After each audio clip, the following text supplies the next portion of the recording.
Hey guys, welcome back to Healing Fibromyalgia's YouTube channel. I never get bored of saying that, by the way. If you've seen my videos before, my name's Paula and we're here talking about what we can do to heal our fibromyalgia. I think it's important that we cover the medications. There's lots of medications out there that the doctors are giving to people to help heal their fibromyalgia. But the truth is, there's so many of us that are still suffering, and so many of us that really don't suit the medications that they're offering. So we need to start having a look at what else is out there. What else can we do to help our symptoms of fibromyalgia?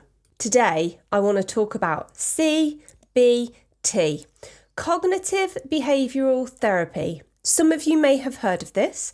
Some of you may have been offered this through your pain management clinic. Some of you might not know what it is, so let's talk about it. CBT is a kind of talking therapy, and the aim of it is to help rewire your brain. That sounds wild, doesn't it? The way that your brain is wired is how your brain responds to things like stress and pain and negative emotions. If we can rewire our brain, can we have a positive impact on those things? Well, the answer is actually, yes. The science is backing CBT. It's saying that people with fibromyalgia are seeing huge positive impacts when they fully embrace the CBT therapy that they're offered. They've shown it can help reduce the intensity of people's fibromyalgia pain and help them with their sleep, boosting their energy and lowering their anxiety. And when you have fibromyalgia, these are things that are affecting your physical body every single day. So imagine talking about things, rewiring our brain, easing our symptoms. Where are you at with it? Fibromyalgia pain isn't just about the physical pain. It's actually about understanding that it's how the brain processes that pain. People with fibromyalgia have a super sensitive nervous system. CBT helps to calm that system down.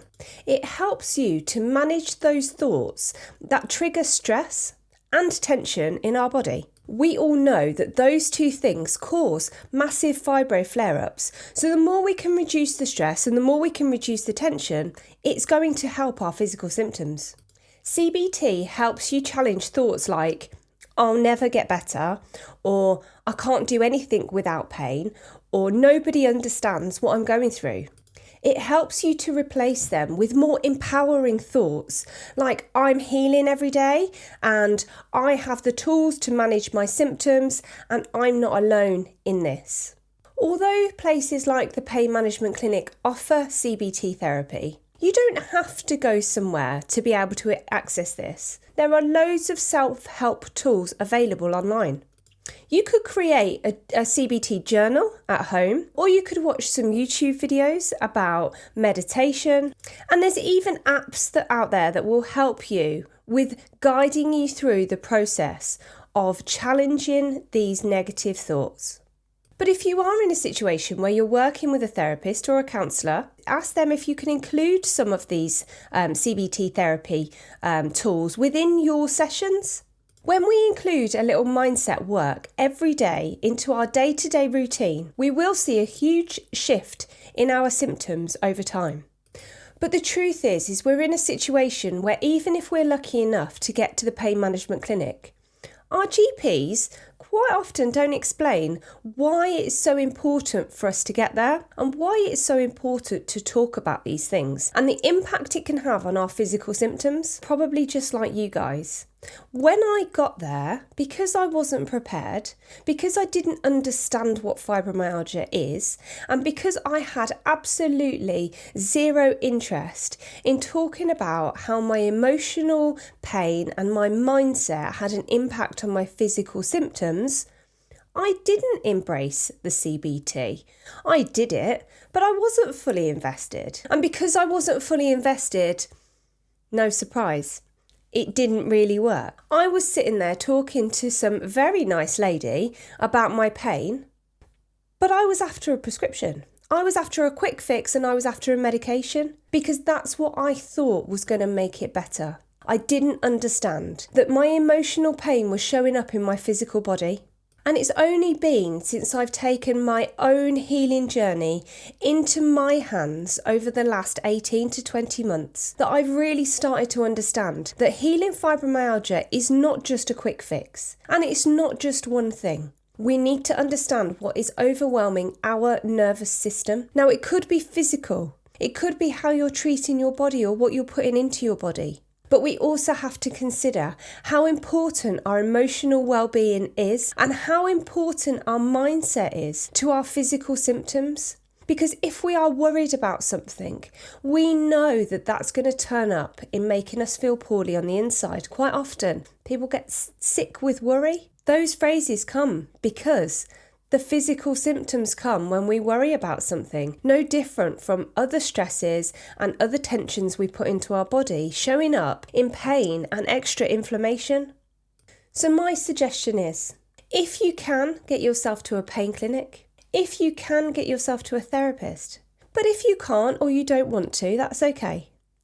Buy a journal. See if you can start writing down your thoughts every day. Write down one fear every day that you have and then challenge that fear. See if you can reframe it. See if you can make it more positive. We want to be changing these fears for things that are more hopeful and more healing. The more you invest into your journey of healing, the more you're going to get out of it. And this journal is for you. It's not for anybody else. So the more you invest your emotions and the more you believe in this, the better results you're going to get in the end.